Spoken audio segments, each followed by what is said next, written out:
and welcome to RIT SportsZone. I'm Taylor Beatty. Last March, RIT stunned the college hockey world, winning the CHA championship in just their second year at the Division I level. This season, the Tigers finished last in the conference, but earned a trip back to the semifinal anyway, after a first-round sweep of Robert Morris. The Tigers facing top-seeded Mercyhurst on the Lakers' home ice. Tigers led 1-0 after the first. In the second, the Lakers get the equalizer as Jillian Skinner beats Allie Bennington. It was 1-1. Under 2 minutes to go in the period, RIT took back the lead as Mackenzie Stone nets her 6th goal on the year. RIT led 2-1 after 2. In the third, the Tigers put the Lakers away thanks to Cassie Clayton, who scores just her 3rd on the season. RIT would add an empty netter and go on to stun top-seeded Mercyhurst by a final of 4-1. This is a tough place to play, and that's a tough team to play. And to do it in the fashion that we did, and I thought we skated, stride for stride with them all game, and I thought we were generating some of the better opportunities in the game. And credit to the girls just being ready to go and kind of the short-term memory on the regular season results and just being ready to go in the playoffs. Excellent job by them today. We're a playoff team, so we thought of the playoffs as a new season. So we're coming in clean slate, and we're undefeated so far. So right now we're feeling pretty good. RIT facing Syracuse for the CHA championship. We pick up the action in the third period. Just 30 seconds in, Lindsey Grigg gets on the board and ties the game at 1. Allie Bennington was big all tournament long. Here, making one of her 44 saves on the day, Bennington was named tournament MVP. This one would go to double overtime, and in the second extra session, Carly Perrell beats Jen Gilligan for the game winner. RIT wins the CHA championship for the 2nd straight year, 2-1, and advances to the Division I NCAA tournament for the first time in program history. What was going through your head when you scored that goal and your team comes rushing down to you? I actually couldn't believe it. I just turned towards the bench and everyone was rushing out at me, and it was just so exciting. We just kept screaming, we couldn't stop. I just got the puck from Colby. I broke down the ice and just shot it over a glove. I was just so excited it went in. It's just unbelievable. Last year you scored the game winner in this rink on the same side of the ice, and Carly does it this year. Is there something about the playoffs that just brings out the best in you guys? Yeah, I think that, we just really get up for these big games. They're so important to us, and I think we just knew that we didn't want our season ending today. So, we pushed through it, and we battled through it and came out on top in the end. Back-to-back CHA champs. What was going through your head when Carly put that one home? I can't even speak right now. It's just unreal that it happened again, and you just see her kind of was winding up, and you're like, just get it through the defenseman. Because that's a made-up screen right there that's a tough save for the goaltender to make. And then you just wow, it went in, and you just start, it's like pandemonium on the bench, and it's just like, wow, did it again in double overtime, and what a crew. They just don't quit, they don't give up. What can you say about Allie Bennington and how good she is in the playoffs? Allie Bennington is amazing. She's our rock. She's our backbone. She keeps us in games. She protects her net. She protects the school. She does her job, and she does it well. Did the experience of last year, knowing how to handle a double overtime game, help you in the same kind of game this year? Yeah, because we knew what we were capable of, so we had that confidence going in, and we talked about that in the room too. We're a team that knows how to win championships. We're a team that knows how to win those games, and no matter how many overtimes, we're going to keep going until we won it. So I think definitely gave us some experience last year, and it helped us out a lot today. Last year after this game, you knew the season was over. Now you're going to the NCAA tournament. How much different is that? Oh, it's huge. We just made history by going to the NCAA tournament. Especially, our 3rd year D1, and we're going to a place that only Elite 8 schools go. It's, again, spectacular, and I don't think there's really any words to it. It feels amazing. As a senior class, we've made a step forward every year, so this is just another huge step for our program, huge step for RIT, and huge step for us, and we couldn't be more excited. We're on an active 5-game winning streak right now, so we're looking to keep it going. You know what? Now it's not the unknown because we have the older girls that have been in a national tournament, but this is as big as it gets. This is so exciting. What a monster step for our program. These girls literally just made history, and to be live in it and see it, what these girls accomplish on the ice, literally never ceases to amaze me. What are you expecting coming up in the NCAA tournament? The hardest game of the year. Now it's legitimate #1 team in the country. We know we're going to get them. it's tough, but so exciting. Like what a huge step, like I said before. But you know what? The job doesn't get any easier. It'll be extremely difficult the next step. But again, these girls surprise me every day. So what's one more week of surprises? This season marks the first time the CHA has awarded an automatic NCAA tournament bid to its champion.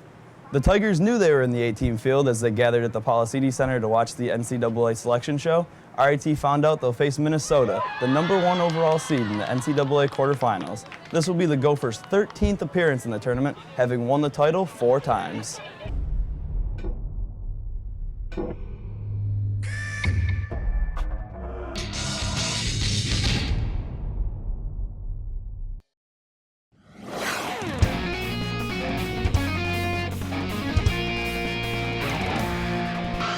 Welcome back to SportsZone.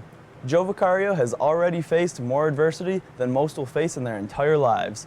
Born with a congenital defect known as Goldenhar syndrome, Joe underwent 31 surgeries in his first 21 years and overcame testicular cancer just 2 years ago. Despite the many ups and downs he's endured, Joe found his calling here at RIT, a humble student manager who became an inspiration to many. Ladies and gentlemen, part-time Joe Vicario. Joe Vicario will graduate from RIT in May, so naturally the Tigers wanted to honor one of their biggest contributors. It's been an unbelievable experience. I've said it before, for me personally, it was hard to let somebody in. Joe's really the first person that I let in to help me with everything that I do. And he's taught me so much that, where I can spend my time in different places and everything like that. And he's really been able to help so much. So, it's been unbelievably gratifying. He's like our family. He's one of the guys, he'll do anything for our players, and the players really respect him. He's a great worker, and I'd like just to call him a friend. He's just a good guy to have around. We're so fortunate to be a part of be able to play hockey, and I know he's always wanted to play hockey, and despite everything he goes through, he sees the positive in every situation, and I think everybody can take something away from that, because a lot of us are always worried about insignificant problems that we face on a daily basis, and he faces a lot more than we do, and he's still able to come in and give the hockey program everything he's got. In February, both hockey programs teamed up to wear special jerseys in support of testicular cancer awareness. All proceeds went to Joe's foundation. I am the founder and the president of Testicular Cancer Awareness Foundation in New York. I started it in August during the summer. The reason why I started it is because to help put out awareness out there. Same thing with breast cancer. You hear so much of that out there. I just want to be kind of like neck to neck with them. So that's my goal down the road in the future, and so I want to bring out more awareness. Joey decided after he was diagnosed with testicular cancer that he wanted to give back to the community and make the awareness prevalent to young men between the ages of 15 and 35. The foundation is going to support medical bills for people that can't afford it, getting the awareness out there to middle schools and high schools and colleges also. RIT supports a lot of different causes. Why is Joe's foundation one of the most important? He's one of us. He's a part of the RIT hockey family and certainly the RIT community. When you're around someone every day and you see it, it's like you jump at the chance to make an impact. And when it's his own foundation that he's founded and he's put the work into that, we're going to do anything we can to support him. Being able to help out a cause that hits you more personally, that you see on a day-to-day basis, you see someone going through the struggles, it means a lot more to support someone and something that you're just with every day, and you see the progression through all of it, and just to help him personally. It's just, he gives so much to us, it's nice to be able to give back to him. While Joe has meant so much to the Tigers, RIT's support during his many setbacks has meant the world to him and his family. It's been tremendous. It's been amazing. When he had his surgeries, boys came up and, they spent time with him, and that was the best thing for him, just for his healing process. It was long for him, and like they said on the video, it was just something that they wanted to do because he is part of the team. And it was just amazing. Me and my wife are very thankful for the team and the coaches and the whole 5 years he's been here. It's very emotional, and I'm so grateful that he's still here with us and he's still here to inspire people. and he is my greatest inspiration. It's a long journey for me, and it means a lot to me. And the passion of the sport for me, and stuff like that. And I just love the game and stuff. And I love, the team and both men and women, and they're like a family to me. Watch them and remember me as the person that I am, and how I became, and how I love these guys and women too. And it's just I want them to remember me by a positive thing about me, not what I went through, cancer, and not the bad thing, what I went through, and I don't even want to remember that, but it's just want them to take my legacy and go on and tell them, hey, keep going, keep playing hard, keep battling, and eventually you will win the championship.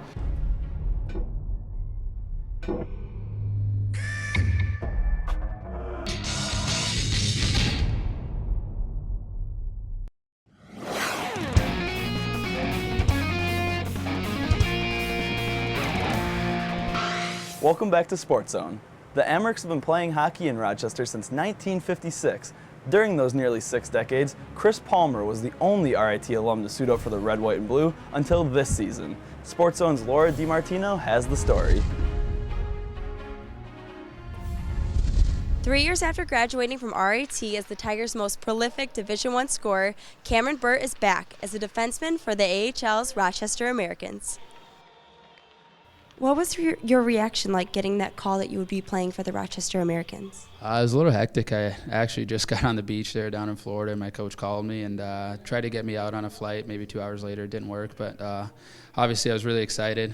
Got the call up to the American League. That's what everybody in the ECHL is working for, and it's just a bonus that it happened to be back in Rochester. Obviously, we'd heard about him through his time here at RIT, and I'd also am friends with the former coach of Manchester, Mark Morris, who had Cameron there for 9 games last year and gave him a good recommendation there. So we had, I didn't see him play a lot, but had some good ideas about how he would play.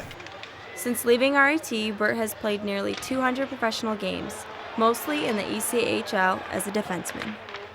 Going back to D was tough, playing at the pro level. Guys are a little quicker, a little stronger, and I had a good coach in Ontario that really worked with me. Mark Hardy played about 14 years in the NHL and just took his time developing me and was really patient with me. And now I've grown to love defense.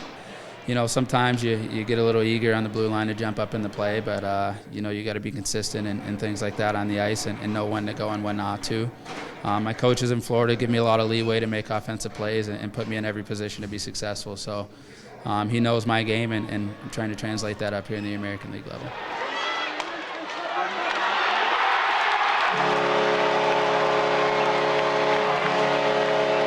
What do you feel that you could improve on here with this team? At this level, things happen a lot quicker. People are right on you in half a second here. So just hard passes, tape-to-tape passes, cutting back on my turnovers here. I had a couple costly turnovers tonight that turned into scoring opportunities. So just making heads-up plays and making the right pass and the easy pass. The quality of player in this league is top-notch. First line through fourth line, and all 6D can play. So I'm just getting out there, getting my feet moving, and playing with guys who are making plays that are going to make me better. So hopefully it helps me in my future game. I think he's played 11 games in this league now and played the bulk of his career, in the East Coast League. And these guys are just a lot bigger, a lot stronger. You could really see it in the Texas game the other night where, I think he thought he had some time on some plays, and guys are just heavier. They're going to lean on him, and he's not a big guy, so he's got to move pucks quickly and then get his feet going away from the puck. So he can get it full stride as opposed to going back and trying to do a turn up. But, again, you only learn that through experience. So that's something that's hopefully going to come for him relatively quickly. What's it like playing in the pros? What's that lifestyle like compared to your college life? It's a lot more free time. In college you're a little more structured with the classes and practices and things like that. You had counselors and your coaches all over you.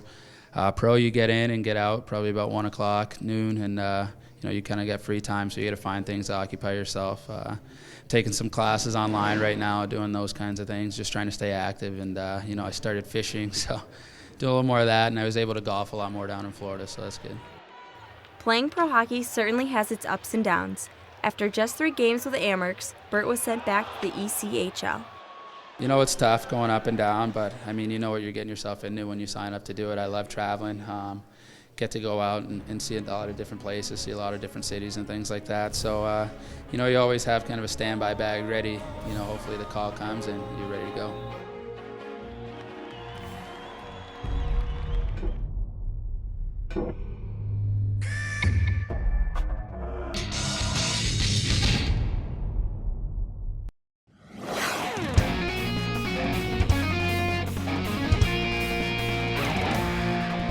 Lacrosse used to be considered a spring sport, but that's up for debate these days, considering the season now begins in February.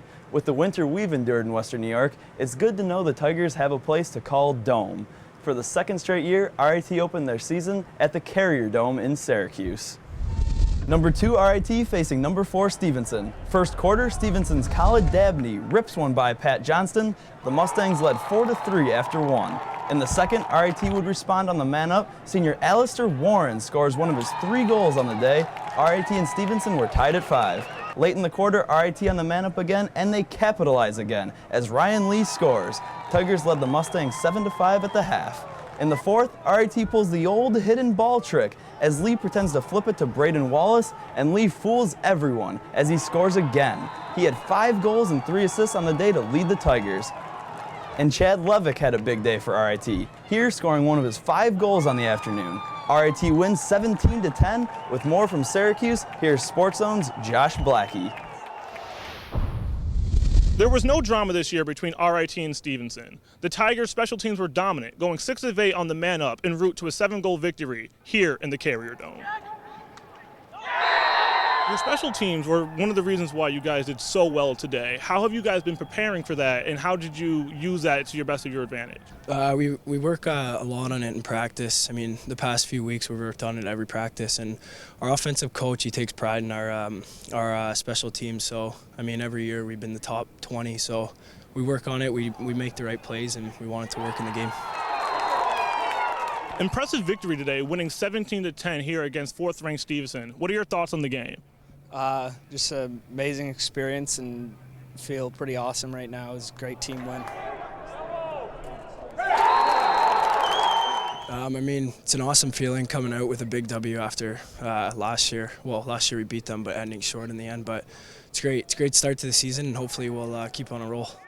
First, you guys were down by 1 goal. What was the difference between the first 15 minutes and the second 45? Coach just came in and said, you know what, everything we've been working for, just do it, put it to work, and we did that and just came on top. Your goalie Johnson was practically standing on his head for most of this game. What do you have to say about his epic performance today? Well, he's matured so much. I mean, I've played with him for 3 years now, and every year he seems to become more mature in the net there, and you could see it today. Me and some of the guys were talking here after. He's on another level right now. We just got to make sure he stays at that level or keeps getting better, and I'm sure he will. And having Patty between the net there, between the pipes, playing well, gives them a lot of confidence. Yeah, Patty played unbelievable. It really was part of the reason, the fuel that lit the fire for the boys to come out on top, and it makes you feel a little safer when guys wind up and you got Patty in the net because it's probably going to be a save. First 3 opponents you're facing this year are all ranked in the top 10. You as well being ranked in the top 10. What is this tough schedule like for the beginning of the season? I mean, it's great. It gets everyone accustomed to what you're going to see at the end of the year. It's good to come in hot and play some of the best teams in the nation, see where you stand early, and then develop throughout the whole year, because at the end of the year, you're going to be playing against these same teams.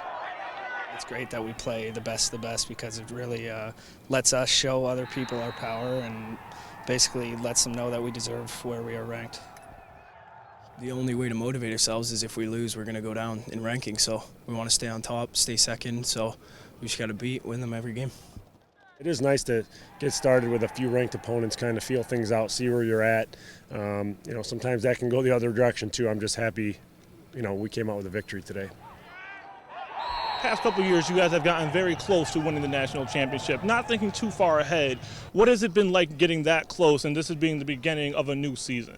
I think what has been most influential this year is that the upperclassmen have seen what it takes 3 times now to get very, very close to winning a national championship. And it is just the first game of the season, but I think this upperclass group really knows what it's going to take, and they're influencing the underclassmen, and everyone's on board right now. So we just got to keep trucking along, and hopefully we can make it back to the big dance at the end again.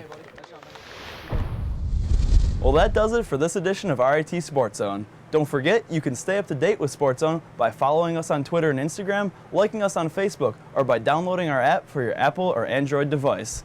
So until next time, thanks for joining us in the zone.